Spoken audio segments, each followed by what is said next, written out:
Bulletin का बाकायदा आगाज करते हुए सबसे पहले आपको बताएं कि कराची में पानी बहरान शिद्दत इख्तियार कर गया।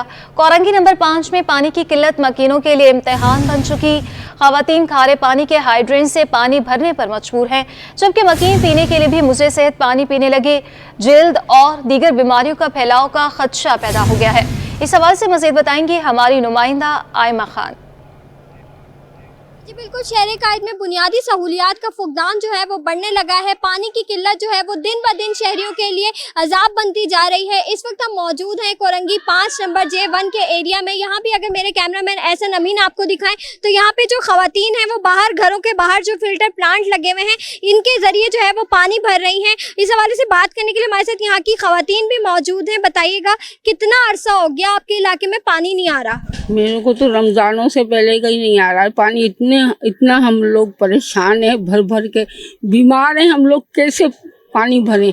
और बाल्टी भी नहीं उठती। वहाँ से सारे ना वो पाइप तोड़ रखे आगे रोड पे से। अब बताओ रोज कहाँ जाएं? पानी की जरूरत होती है। अच्छा, आप हमें बताइएगा, पानी नहीं आता, घर का गुजारा कैसे करती हैं, खाना कैसे बनाती? मुश्किलों से बहुत मुश्किल होती है, क्या करें, बहुत परेशानी होती है, क्या करें।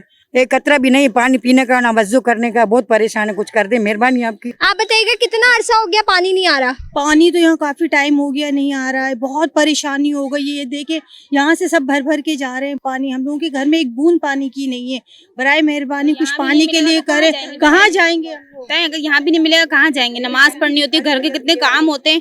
ये तो इनका बस, इनको अल्लाह ताला सेहत दे, वो दे कि ये इतना पानी देते हैं। किसी में हम लोग कपड़े भी धो रहे हैं नमाज के लिए, गुस्ल के बच्चे सारे मदरसे जाते हैं, कैसे होगा बताएं?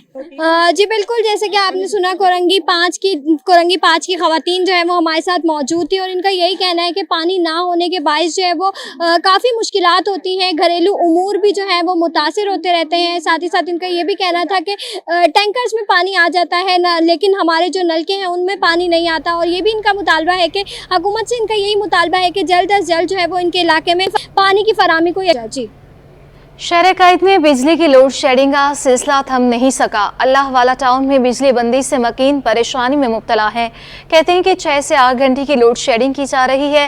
मामूलाते ज़िंदगी मफलूज हो गए हैं। शहर कायद में बिजली की लोड शेडिंग का सिलसिला रुक नहीं सका। अल्लाह वाला टाउन की अगर बात करें तो बिजली बंदी से मकीन परेशानी में मुब्तला है। मज़ीद जानते हैं हमारी नुमाइंदा सबा परवेज से। बिल्कुल, मैं मौजूद हूँ अल्लाह वाला टाउन में, जहाँ पर शहरी जो हैं वो बिजली की लोड शेडिंग से जो है वो तंग आ चुके हैं। 10-10, 12-12 घंटे की लोड शेडिंग से शहरियों का जो है वो जीना मुहाल कर रखा है। मेरे साथ इस वक्त इलाका मकीन मौजूद भी हैं, इनसे जानते हैं कि मुझे बताइएगा कि कितने घंटे की लोड शेडिंग होती है यहाँ पर? ये पहले 1.5 घंटे की लोड शेडिंग हो रही थी 3-4 टाइम, तकरीबन 6 घंटे लाइट लोड शेडिंग हो रही थी। अभी तकरीबन जने 3-3, 4-4 घंटे इन्होंने लोड शेडिंग कर दी है 3 टाइम। तो किस तरह से गुजारा करते हैं बिना लाइट के? अब बैठे रहते हैं पंखे के अंदर, ये कि बैटरी शेटरी लेके अपना गुजारा कर रहा है। दर्जी का तो बिजली का ज़्यादा इनकी ज़रूरत होती है आप लोगों को, तो किस तरह से फिर आप लोग कस्टमर्स आते हैं ऑर्डर्स वगैरह के लिए, किस तरह से आप लोग कपड़े सिलाई करते हैं? बस बैठ जाते हैं, अब क्या करें, परेशानी है समझने काम। आप मुझे बताएं कि आप यहाँ पर रहते हैं कितने घंटे का लोड शेडिंग का दौरान? वक्फे आपको 3 दफ़ा 4 दफ़ा लाइट जाती है लाजमी ना, तो उसमें इंतजार करके कहीं मोटर नहीं चलनी, कहीं पानी नहीं आ रहा। बहुत मतलब परेशानी सामना है, मतलब हर काम रुकता है, सारे काम आपको बिजली से। घर पे बच्चे बूढ़े होते हैं, बुजुर्ग, किस तरह से उनका गुजारा होता है? हैंडल क्या, वो लोगों की तबीयत ख़राब है, मरीज और बीमार पड़ते हैं बेचारे, क्योंकि पंखे वगैरह गुजारा नहीं है। जी बिल्कुल, शहरी जो हैं वो बहुत परेशान हैं। 6 से 8 घंटे की जो है वो लोड शेडिंग का दौरानिया है दिन का, और इसके साथ साथ जो है वो दर्जी की दुकान है और वो दर्जी का काम जो है वो इनका रोज़गार मुतासिर हो जाता है। इसके साथ साथ घर पे बच्चे बुज़ुर्ग होते हैं जिन्हें जो है वो शदीद परेशानी का जो है वो करना पड़ता है। इसके साथ साथ जो है वो इनका ये कहना है कि बिल जो है वो बाकायदगी से आ रहे हैं। 3 से 4 हज़ार का बिल आ रहा है। शेडिंग जो है वो बिजली की जा रही है। जी, FPCCI ने पेट्रोलियम मसनूआत की कीमतों में बड़ी कमी को अहम करार दे दिया। नायब सदर शबीर मंशा का कहना है कि आर्मी चीफ के इकदाम की वजह से डॉलर और स्मगलिंग पर क्रैकडाउन के असरात आने लगे। अब बिजली की कीमतों में भी कमी होनी चाहिए। इस हवाले से मज़ीद तफसीलात जानेंगे हमारे नुमाइंदे अशरफ खान से। जी, देखा जाए हुकूमती इकदाम के असरात नज़र आ रहे हैं। जैसे जैसे डॉलर नीचे आ रहा है, हुकूमत ने बड़ा फैसला किया है, पेट्रोलियम मसनूआत की कीमत में नुमाया कमी की है। क्या बिजली सस्ती होगी? जानते हैं FPCCI के नायब सदर शबीर मंशा में ऐसा मौजूद हैं। क्या देखने से पेट्रोलियम मसनूआत तो कम हो गई?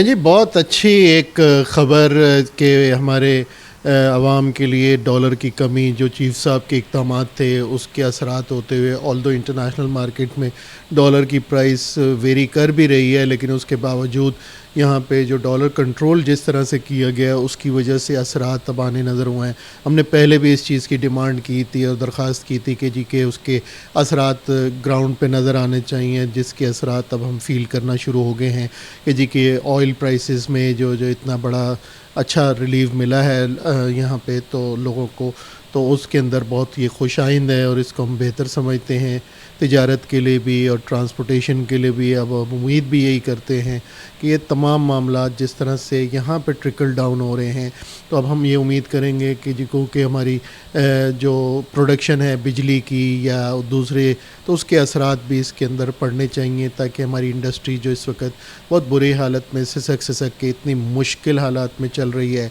ऑलरेडी कुछ इन्फ्लेशन में भी कमी आएगी। ये असरात हमारे आवाम तक भी अब इसके समरात पहुँचने की ज़रूरत है, क्योंकि अगर बिजली की प्राइस कम होएगी, ट्रांसपोर्ट की कम होएगी, इंफ्रास्ट्रक्चर बेहतर हो रहा है तो इस हिसाब से हम ये उम्मीद कर सकते हैं कि इसके असरात अब इन्फ्लेशन में कमी की तरफ होंगे। और हमारी यही दरख्वास्त होगी कि इसके अंदर बिजली के ऊपर ख़ास कर दोबारा से रिकन्सिडर किया जाए और उसके जो इम्पैक्ट है उसको कुछ कंसिडर किया जाए। साहब जैसे हमने माहिरीन से बात की तो उन्होंने कहा कि जैसे डॉलर नीचे आया है तो दरामदी LNG की कीमत भी कम होगी, साथ ही ये कहा जा रहा है 8 से 10 रुपये फ़ी यूनिट बिजली कम होनी चाहिए। तो क्या ऐसा लग रहा है कि आप ये खुशखबरी भी मिली? देखिए जी इतनी अच्छी बात आप कर रहे हैं, लेकिन हमारे मैक्सिमम चार्जेस कैपेसिटी चार्जेस के हैं और हम इस चीज़ का अंदाज़ा कर सकते हैं कि जी के अराउंड 68% कैपेसिटी चार्जेस है, तो फ्यूल का इम्पैक्ट उतना बड़ा नहीं है जितना बड़ा ये है। लेकिन फिर भी हम उम्मीद करते हैं कि जी के उसके अंदर प्राइसों में कमी आनी चाहिए ताकि जब प्राइस कम होएगी तो उसकी कंजम्पशन बढ़ेगी और अगर कंजम्पशन बेस बढ़ेगी तो जो हमारा असल मसला है कैपेसिटी का वो एक्चुअली एड्रेस होगा और अगर वो मसला हल होगा तो जिससे आवाम को बहुत ज़्यादा उसका रिलीफ मिलेगा। जी जैसे कि आपने सुना यहाँ फेडरेशन हाउस ने बड़ा मुतालबा कर दिया है, कहा है कि एक तरफ जो पेट्रोलियम मसनूआत की कीमतों में नुमाया कमी हो, इसके साथ ही आवाम और इंडस्ट्री को बड़ा रिलीफ बिजली की कीमतों में कमी के मुतबादिल मिलना चाहिए जिससे इंडस्ट्री भी चल सकेगी। जी सिंध हाई कोर्ट में गवाहान के तहफ़्फ़ुज़ के लिए दायर दरख्वास्त की समाअत हुई। दरख्वास्त गुजार एडवोकेट तारिक मंसूर कहते हैं इससे संगीन मुकदमात में गवाहान पेश नहीं होते जिसकी वजह से मुजरिमान बआसानी रहा कर दिया जाता है।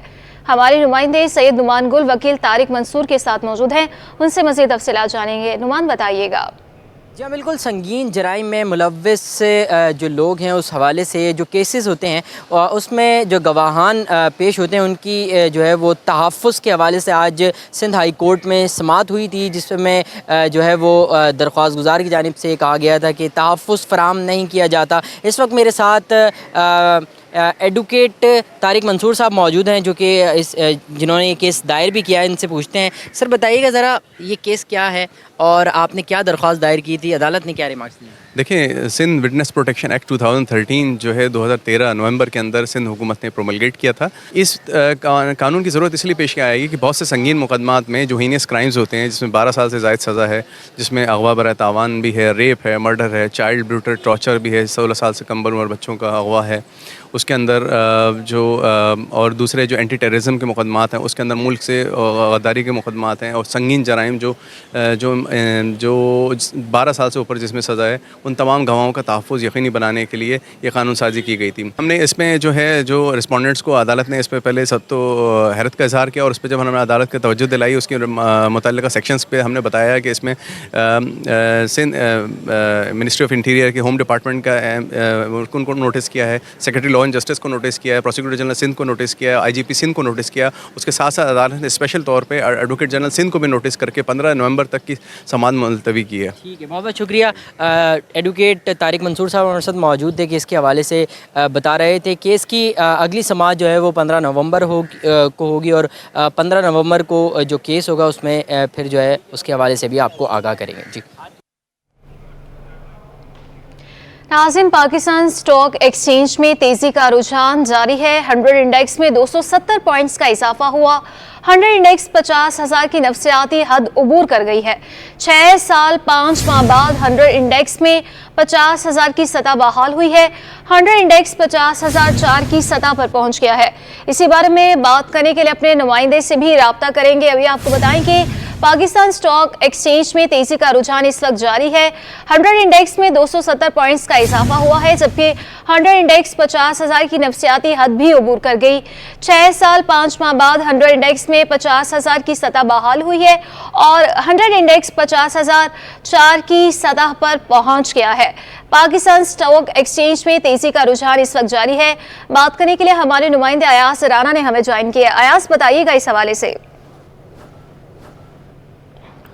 जी बिल्कुल, जैसे पाकिस्तान स्टॉक एक्सचेंज में जो है आज कारोबारी हफ्ते का दूसरा रोज़ है और आज जो सुबह से ही मार्केट में जो हमने तेज़ी देखी उसके बाद ये देखा जा रहा है कि 6 साल 5 माह बाद जो है मार्केट ने अपना ऑल टाइम हाई कह सकते हैं, जिसमें मार्केट ने जो है 52,900 जो है वो सबसे ज़्यादा हाईएस्ट बनाया। लेकिन आज 50,000 की सतह को टच किया है मार्केट ने। उसकी वजूहत जानने के लिए इस वक्त मेरे साथ मौजूद हैं साबिक डायरेक्टर हैं अमीन यूसुफ, उन्हीं से जानते हैं। अमीन भाई, ये बताइए कि क्या वजूहत बन रही है मार्केट इतनी तेजी से तमाम तीसरा या चौथा हफ्ता आप लगा लीजिए मार्केट के अंदर तेजी देखी जा रही है? देखिए, इसकी वजूहत तो मेन है कि आपको रुपये काफ़ी तेज़ी से अप्रिशिएट किया है, उसकी वजह है। और प्लस है कि ऑयल की प्राइसेस कम हुई है, लोकली भी कम हुई है, इंटरनेशनल भी कम हुई है, वो पास ऑन हुई है। इसकी वजह से इन्फ्लेशन के नंबर्स नीचे आएंगे और लोग एक्सपेक्ट कर रहे हैं कि 2.5% का इंटरेस्ट रेट कम होगा।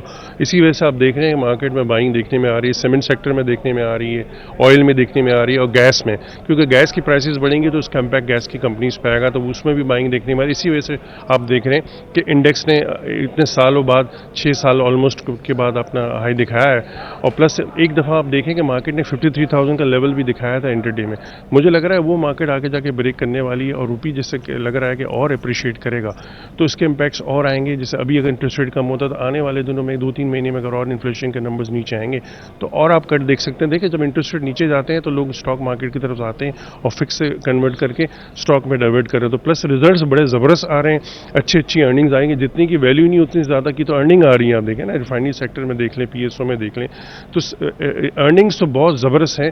सेंटिमेंट की बात है, सेंटिमेंट बेहतर हो गया, रुपया आपका स्टेबल हो गया है, तो लग रहा है कि आने वाले दिनों में ये चीज़ तेज़ी बरकरार रहेगी, अनलेस कोई ऐसी जो आपको क्या लगता है आने वाले दिन किस तरीके के होंगे?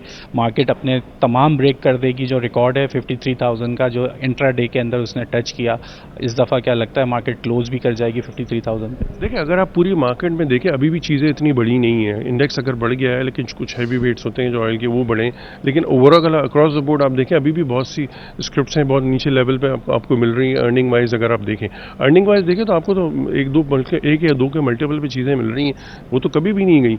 वो इसकी वजह से देखें ना, जो डिफ़ॉल्ट का चक्कर था, ये सारा सिनेरियो था, इसकी वजह से सेंटिमेंट भी लोगों का नेगेटिव हुआ था। अब सेंटिमेंट बेहतर हो रहा है। एक चीज़ें लग रहा है, पहले लोग समझ रहे थे कि यार ये करेंसी जो है रुक जाएगी, वापस बढ़ जाएगी, अभी कंटिन्यू रह रही है, स्मगलिंग पे भी कंटिन्यू है, इस पर भी कंटिन्यू है, तो मुझे लग रहा है अब वो चीज़ें नहीं आएंगी वापस और बेहतरी की तरफ जाएंगे। इकोनॉमी आपकी बेहतरी हो रही है, सब चीज़ें आपके देखें।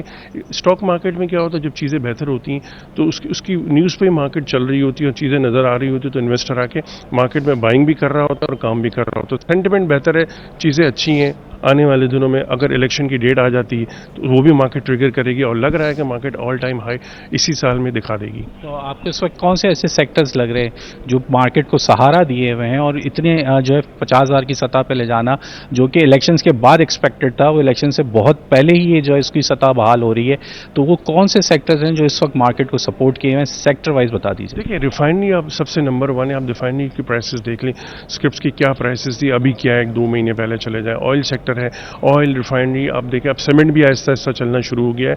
तो ओवरऑल अगर देखें, अभी साइड बोर्ड आइटम्स है वो भी बहुत सस्ते मिल रहे हैं आपको अर्निंग वाइज पे। वही वाली बात है कि अभी भी मार्केट में रूम है, अभी भी मार्केट में पोटेंशियल है, अर्निंग्स बेहतर आ रही हैं, तो लग रहा है कि आने वाले दिनों में तेज़ी बरकरार रहेगी, अनलेस कोई ऐसी देखिए ऑयल की प्राइसेस बढ़ जाती हैं, इंटरनेशनल को ऐसे वॉर लाइक सिचुएशन इसराइल का फलस्तीन का हो रहा है, एग्रीगेट करता है, तो फिर कुछ नहीं कह सकते। लेकिन ओवरऑल लग रहा है कि मार्केट अभी बेहतरी की तरफ है, कोई ऐसी बैड न्यूज़ नहीं है है मार्केट के लिए। इलेक्शन की डेट आएगी जैसे मैंने बताया तो और मार्केट ट्रिगर करेगी और सेंटिमेंट बेहतर होगा। अगर शरह सूद पे जैसे आप कह रहे हैं 2.5% की कमी आ जाती है तो क्या बैंकिंग सेक्टर पे कितनी असरअंदाज हो जाएगी? देखिए बैंक्स के तो ऑलरेडी स्प्रेड्स होते हैं, वो लेंडिंग और उसमें डिफरेंस होता ही है कि बोरिंग में, तो वो तो उनका चलता है, उनसे उनको इम्पैक्ट नहीं आता। ऑब्वियसली बोरिंग कम नहीं होगी बल्कि बोरिंग बढ़ जाएगी, इवन धंधा बढ़ जाएगा। देखिए अगर कम सूद पे अगर आपको कर्जा मिलेगा तो आप कारोबार ज़्यादा करेंगे, तो बैंकिंग के लिए तो मेरे ख्याल में बिजनेस ज़्यादा होगा और बेहतर होंगी चीज़ें। मुझे लग रहा है क्योंकि जैसे लोगों का भी सेंटिमेंट देखिए बेहतर हो रहा है। लोग अब जो लोगों ने करेंसी में मार खाई होंगी ऑब्वियसली वो कभी उस तरफ जाएंगे भी नहीं। अब जैसे पहले भी हमारे प्रोग्राम्स में बात होती थी कि ये इस पर जो कंट्रोल करना चाहिए और कंट्रोल हो गया अल्हम्दुलिल्लाह। इसका सारा क्रेडिट आर्मी चीफ को जाता है, पूरी टीम को जाता है इस गवर्नमेंट की। उन्होंने काम किया, अभी भी वो काम कर रहे हैं देखें, और आगे जाके आप देखेंगे उसके रिजल्ट्स आएंगे। एक्सपोर्ट पे काम करने की ज़रूरत है, आईटी पे, उस पर अगर आपकी बढ़ जाती है और आपके रिजर्व्स बढ़ जाते हैं ना, तो आप देख सकते हैं कि जो 250 रुपये का रेट डॉलर का दे रहे हैं लोग, वो भी पॉसिबल है कि हो सकता है इससे भी नीचे आ जाए, क्योंकि रिजर्व्स को फिर रिजर्व्स बिल्ड होंगे तो आपका सेंटिमेंट और बेहतर होगा। और अल्हम्दुलिल्लाह लग रहा है कि चीज़ें अब बेहतरी की तरफ जा रही है, लोग भी अब पॉजिटिव हो रहे हैं, पहले लोग बहुत ज़्यादा नेगेटिव हुए थे। ठीक है, जैसे कि अमीन यूसुफ जो कि साबिक डायरेक्टर हैं, बहुत ही ऑप्टिमिस्टिक, बहुत ही पुरुम्मीद नज़र आ रहे हैं। कह रहे हैं कि ये तमाम इकदाम जो हुकूमत की निगरां हुकूमत की जानिब से इस वक्त लिए जा रहे हैं, जो कि करेंसी के ऊपर क्रैकडाउन किया गया, उसके बाद गोल्ड के ऊपर जो उसको भी रोका जा रहा है, साथ साथ स्मगलिंग, तेल की कीमतों में कमी, और आने वाले दिनों में अगर इलेक्शंस की डेट आ जाएगी तो ये यकीनन एक। जी बहुत शुक्रिया अयाज राना, हमें तफसीलात से आगाह कर रहे थे। नाज़रीन अब आपको बताएं कि कौमी एयरलाइन PIA की इस्लामाबाद से कराची आने वाली परवाज़ नंबर 309 को 13 घंटे ताख़ीर के बाद ईंधन फराहम कर दिया गया। मुसाफिरों ने रात इस्लामाबाद एयरपोर्ट के लाउंज में गुजारी। मज़ीद क्या तफसीलात हैं, हमारे नुमाइंदे मेराज अख्तर हमारे साथ मौजूद हैं। मेराज बताइएगा क्या इसकी वजूहात बताई जा रही हैं, इतनी ताख़ीर से ईंधन फराहम किया गया है? देखिए जी, PIA कौमी एयरलाइन है हमारी और यहाँ पर इंतजामी मसाइल और खासतौर पर ईंधन की फराहमी का इशू चल रहा है PSU के जाने से, जिसकी वजह से परवाज़ों में ताख़ीर और मनसूख होना मामूल बनता जा रहा है। ये फ्लाइट नंबर PJ 309 है जो कि इस्लामाबाद से कराची आना थी, तो इसको ईंधन फराहम नहीं किया गया था, जिसकी वजह से इसके मुसाफिर पूरी रात परेशान है और अब 13 घंटे की ताख़ीर के बाद इस्लामाबाद एयरपोर्ट पर इसे ईंधन फराहम किया गया है और अब बोर्डिंग का अमल जो है वो शुरू हुआ है ताकि मुसाफिर जो है वहाँ से सफ़र शुरू कर सकें। 13 घंटे तक ये मुसाफिर बेचारे रात को लाउंज में एयरपोर्ट के पूरी रात गुजारी, परेशान हाल रहे, रास्ते करते लोगों से, और जो इंतजामिया से भी बात हमने बार बार की, लेकिन इनको यही बताया जाता रहा कि अभी थोड़ी देर में रवाना हो जाएगा और थोड़ी देर में रवाना हो जाएगा। बहरहाल पूरी रात बेचारों ने वहाँ गुजारी और अब उनको बोर्डिंग कार्ड वगैरह फराहम कर दिए गए हैं और 13 घंटे की ताख़ीर के बाद ये जो फ्लाइट नंबर PK 309 है PIA की, ये अब कराची के लिए रवाना हो गई है। जी मेराज, आप हमारे साथ ही रहिएगा। और अब आपको बताएं कि निगरान सिंध हुकूमत ने secretary local government board Nauroz Ahmed Abbasi को ओहदे से हटा दिया। महबूब अली सयाल नए सेक्रेटरी लोकल गवर्नमेंट बोर्ड तैनात हो गए। महकमे सर्विसेज जनरल एडमिनिस्ट्रेशन व कोऑर्डिनेशन ने इस पर बाकायदा तौर पर भी नोटिफिकेशन जारी किया है। इसी बारे में मज़ीद तफसीलात जानेंगे हमारे नुमाइंदे आज़ाद नोहड़ियों से। आज़ाद बताइएगा। जी बिल्कुल, निगरान सिंध सरकार ने भी secretary local government board Nauroz Ahmed Abbasi को एक बार फिर से ओहदे से हटा दिया है और महकमा वर्क्स एंड सर्विसेज के डिप्टी सेक्रेटरी महबूब अली सयाल का तबादला करके उनको नया सेक्रेटरी लोकल गवर्नमेंट बोर्ड तैनात कर दिया है। इस हवाले से जो महकमा सर्विसेज जनरल एडमिनिस्ट्रेशन व कोऑर्डिनेशन ने नोटिफिकेशन जारी कर दिया है। नोटिफिकेशन के मुताबिक secretary local government board Nauroz Ahmed Abbasi का ओहदे से हटाने के बाद उनको नया deputy secretary works and services तैनात किया गया है, जबकि deputy secretary works and services Mehboob Ali Sayal को नया सेक्रेटरी लोकल गवर्नमेंट बोर्ड तैनात कर दिया गया है। इससे कबल जो है ज़मीर अहमद अब्बासी, वो भी सेक्रेटरी लोकल गवर्नमेंट बोर्ड थे, उनको कई बार इस ओहदे से हटा दिया गया, जिसके बाद आज जो है नौरोज़ अहमद अब्बासी उनको भी इस ओहदे से हटाकर नया जो सेक्रेटरी लोकल गवर्नमेंट बोर्ड तैनात किया गया। इस हवाले से ये फैसला निगरान वज़ीर बल्दियात मुबीन जुमानी की हिदायत पर जो है चीफ सेक्रेटरी सिंध से किया गया, जिसका आज नोटिफिकेशन भी जारी कर दिया गया है। जी महबूब अली सयाल नए सेक्रेटरी लोकल गवर्नमेंट तैनात हो गए हैं। बहुत शुक्रिया आज़ाद नोहड़ियों। चेयरमैन नाजिमाबाद टाउन सैयद मोहम्मद मुजफ्फर की ज़ेरे सदारत अफसरान का इजलास मुनक़िद हुआ, जिसमें अवामी खिदमत और बल्दियाती सहूलियात की फराहमी के हवाले से लाहे अमल तय किया गया। इजलास में vice chairman Mohammad Numan Siddiqui, municipal commissioner Abdullah Memon और deputy director sanitation Zaheer Ahmed समेत दीगर शरीक हुए। चेयरमैन नाजिमाबाद टाउन सैयद मोहम्मद मुजफ्फर ने कहा कि हुकूमत सिंध की जानिब से मौसूल होने वाली OZT में शॉर्टफॉल है, इस मसले को हल करने के लिए कोशिश जारी है। उनका मज़ीद ये कहना था कि टैक्स डिपार्टमेंट के अफसरान को हिदायत की है कि टैक्स रिकवरी को 100% यकीनी बनाया जाए और काम की रफ्तार को भी तेज़ किया जाए। अब कुछ बात करें शहर कायद में सब्जियों की कीमतों की, तो इसमें उतार चढ़ाव का सिलसिला जारी है। कुछ सब्जियां महंगी और कुछ सस्ती हुई हैं, जबकि बेशतर की कीमतें मुस्तहकम हैं। प्याज 20 रुपये इजाफे के बाद 120 रुपये किलो हो गई। टमाटर 20 रुपये सस्ता होकर 140 रुपये फ़ी किलो पर आ गया। आलू 90, पालक 110, भिंडी 160 और हरी मिर्चें 200 रुपये फ़ी किलो पर बरकरार है। अदरक 1000 और लहसुन 540 रुपये फ़ी किलो पर बराजमान। छोटे लीमू 200 और बड़े लीमू 400 रुपये फ़ी किलो पर बरकरार, जबकि हरे धनिया और पुदीने की गड्डी 20 रुपये पर मुस्तहकम है। ऑल कराची कॉलेज गेम्स 25 अक्टूबर से शुरू होंगे। शहर कायद के 100 सरकारी और गैर सरकारी कॉलेजों ने शिरकत की तस्दीक कर दी। 2000 से ज़ायद तालिबे इल्म खेलों में हिस्सा लेंगे। मज़ीद इस हवाले से बता रहे हैं हमारे नुमाइंदे जावेद इकबाल। जी मैं इस वक्त मौजूद हूँ ईदगाह ग्राउंड नाज़िमाबाद में, जहाँ पर आज ज़बरदस्त किस्म का ऐलान हमारे सामने आने वाला है। कॉलेज गेम्स के हवाले से SMS के CEO जावेद अली साहब ने एक प्रोग्राम तरतीब दिया है बहुत ही बड़े पैमाने पर। इसमें कराची के 100 कॉलेजों की टीम ने शिरकत की तस्दीक कर दी। मज़ीद क्या तफसीलात हम जानेंगे जावेद साहब से। जी साहब, क्या इवेंट कराने जा रहे हैं, कौन सा मेगा इवेंट होने जा रहा है शहर कायद में? जावेद, पहले तो बहुत बहुत शुक्रिया। कराची इंटर कॉलेजिएट का प्रोग्राम है जो आज से 10 साल पहले पीर मदर के वक्त में भी हम करा चुके हैं। 3 साल कंटिन्यू किया था, इस साल भी कराने जा रहे हैं और अगले 4 साल और कराएंगे। 5 साल प्रोग्राम है। उसमें लड़कियों के 10 गेम हैं और लड़कों के 5 गेम हैं। तो इस वक्त तक जो हमने एंट्री की डेट दी थी उसमें तकरीबन 100 से ऊपर कॉलेजिएट जो हैं वो अपनी एंट्री कर चुके हैं और जो गेम्स लड़कों के हैं उसमें भी एंट्रियां अच्छी खासी आ चुकी हैं। सूरत हाल ये है कि हमारे पास तमाम जो 15 गेम बन रहे हैं उसमें 200 के करीब टीमें जो हैं वो शिरकत कर रही हैं। ये गेम्स कितने दिन तक जारी रहेंगे, क्योंकि इतने बड़े पैमाने जब 100 कॉलेजेस की टीमें कंफर्म कर चुकी हैं तो गेम्स तो काफ़ी जगह होंगे और कितने दिन चलेंगे? देखिए, इसमें तरीक़ेकार ये है कि हमने जो टाइम बनाया है वो 15 से 25 दिन के दरमियान है।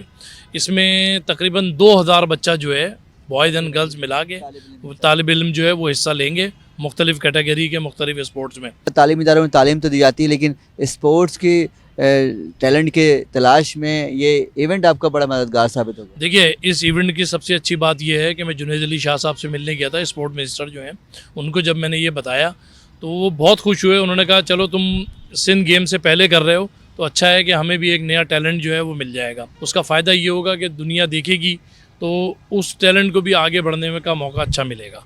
बहुत शुक्रिया जावेद भाई। सुना आपने कि एक बड़ा कॉलेज गेम कराची में होने जा रहा है जिसमें 100 कॉलेजों की टीम ने शिरकत की तस्दीक कर दी और यकीनन जब 100 कॉलेज की टीम होंगी, अगर एक कॉलेज में एक भी किसी भी खेल में शामिल होंगी नुमाइंदगी, तो एक बड़ा खेल होगा जिससे यकीनन नया टैलेंट सामने आएगा और तलबा और तालिबात को बेहतरीन अपनी सलाहियतों के जौहर दिखाने का पूरा मौका मिलेगा। जी, PNF नेटबॉल कप अंडर 19 का final Karachi grammar school A और B टीम के दरमियान खेला गया। B टीम ने जबरदस्त खेल पेश करके टाइटल जीत लिया, जबकि खिलाड़ियों का कहना है कि फाइनल मुकाबला आपस में हुआ, गेम को खूब एंजॉय किया। मज़ीद जानते हैं मोहम्मद हमाद से। अभी देखिए, PNF नेटबॉल कप 2023 में Karachi grammar school under 19 category में जो है A टीम और B टीम जो है आपस में फाइनल का मुकाबला हुआ, जिसमें जो है वो दोनों टीमों ने बड़ा ज़बरदस्त खेल पेश किया और एक टीम जो है इसमें विनिंग हुई है। हम इनसे बात कर लेते हैं। दोनों के कप्तान हमारे साथ मौजूद है। हमारी नेटबॉल की जो है वो इंटरनेशनल टीम भी है जो गैर मुल्क की जाके खेलती भी रहती है, तो कैसा एक्सपीरियंस हासिल हुआ? तो इस साल का एक्सपीरियंस बहुत अच्छा था और हम लोग जो है ना स्कूल में इतनी प्रैक्टिस करते थे, टीम ए टीम भी एक साथ ही प्रैक्टिस करते थे और माशाल्लाह इन लोगों ने आज गोल्ड ले लिया है और हम अपने सीनियर्स की जो है ना बहुत इज्जत करते हैं और आज जो स्पोर्ट्समैनशिप दोनों टीमें ने दिखाई थी वो पता नहीं बरकरार रही और नेटबॉल ये जो ऑर्गेनाइजिंग की थी इस साल बहुत खूब था और ओपनिंग सेरेमनी में भी गुब्बारे उन लोगों ने रिलीज़ किए, उसका वो बहुत क्यूट सा था, बहुत स्वीट सा था, तो उसके लिए हम लोग बहुत शुक्रगुजार हैं।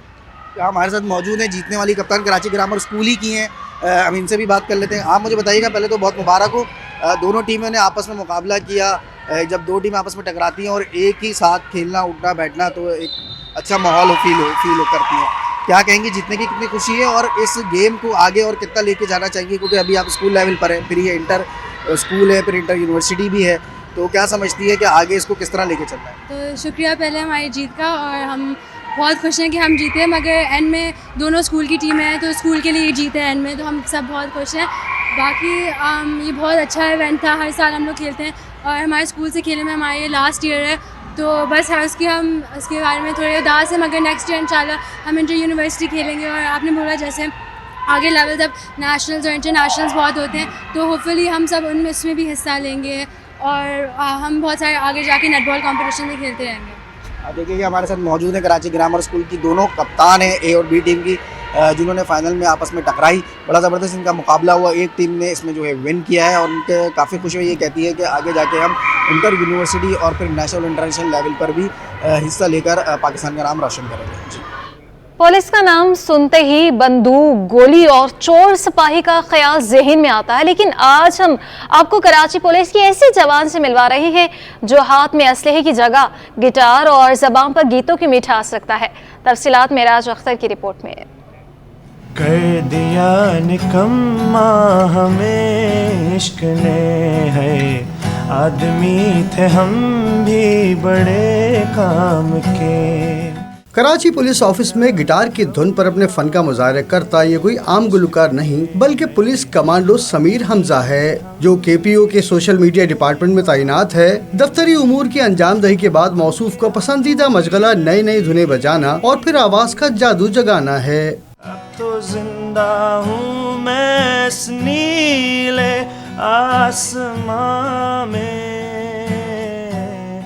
समीर का कहना है कि उसे गुलकारी का बचपन से ही शौक था, जो उम्र के साथ साथ बढ़ता ही गया। ये वक्त के साथ साथ शौक जुनून बढ़ता गया और मेहनत करता गया मैं। फिर एक वक्त ऐसा आया, मैंने म्यूज़िक सीखना शुरू किया और उन्हीं दिनों में मैंने फोर्स भी ज्वाइन कर ली थी। तो वाई नॉट यार, I can do both. Police वाला आर्टिस्ट भी तो हो सकता है या आर्टिस्ट पुलिस वाला भी तो हो सकता है, तो दोनों साथ मिलकर शायद कुछ एक पॉजिटिव मैसेज मैं सबको देना चाहता हूँ कि फोर्स में रहकर इंसान सिर्फ इनकाउंटर्स नहीं करता, सिर्फ लोगों की खिदमत नहीं करता, वो लोगों को एंटरटेन भी कर सकता है। समीर हमजा ने वतन की खातिर जान के नजराने पेश करने वाले शोहदा को अपनी शायरी के जरिए खिराज तहसीन पेश किया। तुम्हें कहता है सलाम हर दिल, ऐ शहीदों ऐ शहीदों, मेरी कौम की हयात हो तुम, ऐ शहीदों। कराची पुलिस के इस सुरीले जवान का मानना है कि उसका फन और फोर्स की नौकरी दोनों साथ साथ हैं और इस तरह की सरगर्मियां आवाम और पुलिस के दरमियान दूरियां खत्म करने का बाइस भी बनती हैं। कैमरामैन एहसन अमीन के साथ मेराज अख्तर, सिटी 21 न्यूज़, कराची। और अब आपको बताएं कि कराची के मुख्तलिफ इलाकों में गुज़श्ता रोज़ ज़लज़ले के झटके महसूस किए जाने लगे हैं और इसके मनासिर भी देखे गए हैं। कराची के मुख्तलिफ इलाकों में गुज़श्ता शब ज़लज़ले के झटके महसूस किए गए। आज सुबह जनूबी ईरान में भी ज़लज़ला आ गया। ज़लज़लों के हवाले से बहीरा अरब के शुमाली हिस्सों में कितने ख़तरात मौजूद हैं, बता रही हैं आयमा खान इस रिपोर्ट में। कराची के बेशतर इलाकों में ज़लज़ले के झटके महसूस किए गए। गुज़िश्ता शब आने वाले ज़लज़ले से कायदाबाद, गुलशन हदीद और मलीर लरज़ उठा। रात 11:22 पर ज़लज़ले के झटके महसूस किए गए। रेक्टर स्केल पर ज़लज़ले की शिद्दत 3.1 जबकि गहराई 15 किलोमीटर रिकॉर्ड की गई। तकरीबन 11 घंटे बाद आज सुबह 9:59 पर जनूबी ईरान के साहिली शहर बंदर अब्बास के करीब भी ज़लज़ला आया, जिसकी शिद्दत 5.5 तक महसूस की गई। माहिरीन के मुताबिक बहरा अरब के इस हिस्से में किसी बड़े ज़लज़ले के मुमकिन ख़तरात तो मौजूद हैं, ताहम ज़लज़लों की हतमी पेश गोई मुमकिन नहीं। मुमकिन ख़तरा तो है, लेकिन ये नहीं कहा जा सकता कि जी 5 साल बाद आएगा, 10 साल बाद आएगा। लेकिन रिटर्न पीरियड एक जो सिस्मोलॉजी एक आपको होता है, अलग फील्ड है, एक अलग वो है, साइंस है, तो उसके मुताबिक उस स्टडी के मुताबिक कि जी 100 साल जो कम बेश होता है वो रिटर्न पीरियड होता है किसी भी बड़े इवेंट का। तो 75 साल हम गुजार चुके हैं 1935 से अब तक कम बेश। तो इस लिहाज से कहा जाता है कि ख़तरा अब पिछले सालों के मुकाबले में ज़्यादा बढ़ गया। माहिरीन के मुताबिक बलोचिस्तान ईरान सरहदी साहिली इलाके मकरान की जुनूब में 50 किलोमीटर दूर ज़ेरे समंदर यूरेशियन, अरेबियन और इंडियन टेक्टोनिक प्लेट्स का जंक्शन मौजूद है, जिसके बायस इस इलाके में जलजला और सुनामी किसी भी वक्त आ सकता है। माजी में 1945 में इस इलाके में 8 मैग्नीट्यूड शिद्दत का जलजला आ चुका है। ऐसा जलजला दोबारा आने की सूरत में कराची भी सुनामी से मुतासिर हो सकता है। पोटेंशियल है ख़तरा, पोटेंशियल थ्रेट तो है, इस वजह से कि मकरान के साउथ में 50 किलोमीटर नीचे जो है आपका जो मकरान सबडक्शन जोन जिसे हम कहते हैं, उसमें 3 प्लेटों का जंक्शन है। एक अरेबियन प्लेट है, सऊदी अरेबिया वगैरह से होती हुई जो इधर आती है, उसको अरेबियन प्लेट का नाम दिया जाता है। एक यूरेशियन प्लेट है ऊपर यूरोप और एशिया को मिला के जिस प्लेट को नाम दिया जाता है। और तीसरी इंडियन प्लेट है, वो इंडिया से होती हुई ऑस्ट्रेलिया तक चली जाती है। तो इन तीनों प्लेट्स का जंक्शन है हमारे मकरान से नीचे पसनी या गवादर से 50-60 किलोमीटर साउथ में मौजूद है। अब अगर खुदा न खास्ता उस जंक्शन पे कभी ऐसा मेजर अर्थक्वेक आ जाता है, यानी 8 मैग्नीट्यूड 7.5 मैग्नीट्यूड या इससे ग्रेटर 8 मैग्नीट्यूड या 9 मैग्नीट्यूड का अगर जलजला आ जाता है तो सुनामी जनरेट कर सकता है। माहिरीन का कहना है कि सेस्मिक स्टडीज के मुताबिक जिस जगह जलजला आए वहां तकरीबन 100 बरस बाद दोबारा जलजला आने का खदशा रहता है। ताहम जलजलों के दुरुस्त वक्त और शिद्दत के हवाले से हतमी पेशगोई मुमकिन नहीं। आयमा खान, सिटी 21।